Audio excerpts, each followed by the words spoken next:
Senior player जायोब्ला सिनियरफोरा retire लायो। रिहन दैमारियाबो बे समाव सिनियर जाबाय आरो बिथाङा बे समाव रिटायार लानांसिगौ। बे गोख्रों बाथ्राखौ बुंथिदों बिथां बिटिसिनि बारग' चिफ आरो इउपिपिएल राजखान्थि हान्जानि आफादगिरि बिथां प्रमद बर' बिथांनिफ्राय मोनसे रोखा बाथ्रा बिथाङा फोरमायथिदों जे बे समाव सिनियर जायोब्ला एबा सिनियर प्लेयारफोरा बैसो जानाय लोगो लोगोनो रिटायार लायो। थिग बेबायदिनो रिहन दैमारियाबो बे समाव सिनियर जाबाय आरो बे सिनियर जानायखाय बिथाङा रिटायार लानांगौ होननानै गोख्रों राजखान्थियारि बाथ्रा बुंथिदों बिथां प्रमद बर' बिथाङा आरो प्रमद बर' बिथाङा बाथ्रा बुंथिदों। गोबां सुबुंफोरानो बुंथियो जे अल्ड इज गोल्ड होननानै बाथ्रा बुंथियो, नाथाय बे समाव आथिखालाव रायजो राजाफोरा गोजामखौ नागारबाय।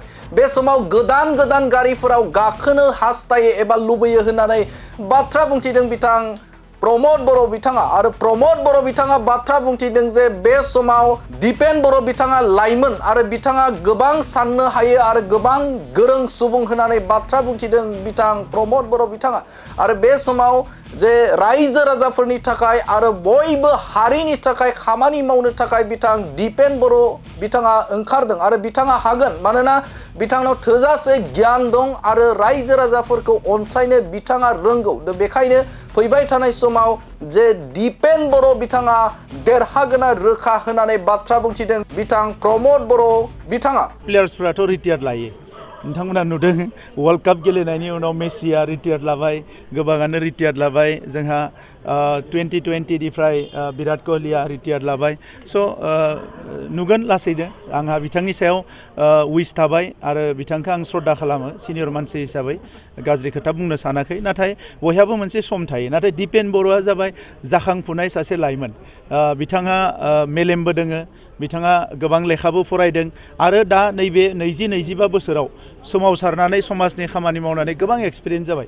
दा बिनिखायनो गोदान गारियाव बयबो गाखोनो नागिरो। गोजाम गारिबा बे जेसेबां जानो, सोरबा सानो जे अल्ड इज गोल्ड होननानै, बाट गोदान गारियाव बयबो गाखोनो नागिरो।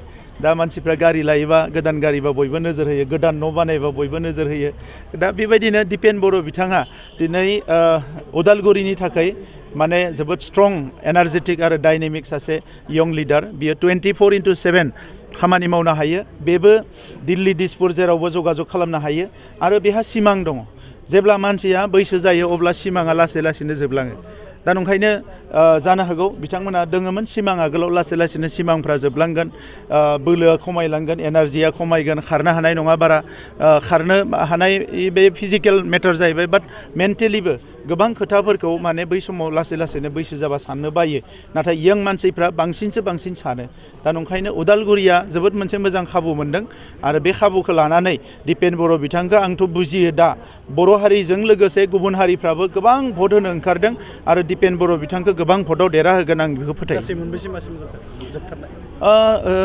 10निफ्राय 12 मासिखौ मोनगोन, आं बेखौ दा नुहुरो आरो बिनि एसे गाहाय गोजौ जानो हानाय। नाथाय दिनैनि तारिखाव आं नुयो गिदिर बेरायै जेखौ नुदों 10निफ्राय 12 मासि इउपिपिएलआ मोननो हागोन, बेखौ आं फोथायो।